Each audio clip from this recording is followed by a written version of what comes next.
Congratulations on purchasing the Nayax VPost Touch, an all-in-one touchscreen card reader and telemetry device.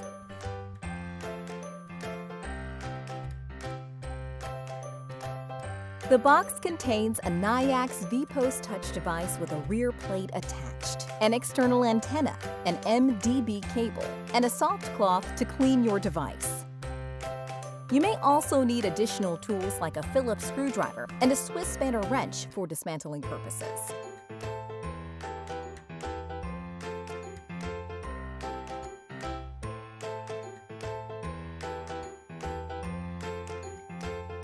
Start by dismantling the window cover from the machine. Keep the 4 screws.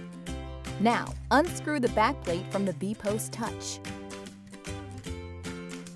Pull out the rear cover. Make sure that the SIM card is inserted in the appropriate socket.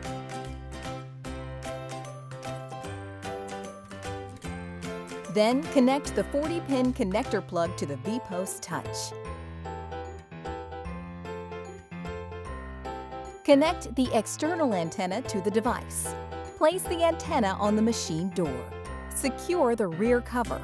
Attach the backplate to the device using the 4 screws. Close the machine door securely.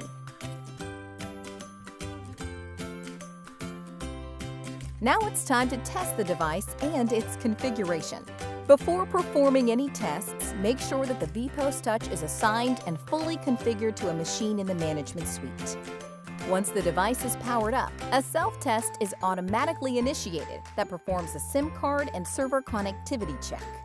Perform a cashless transaction to confirm that the device is installed and configured correctly.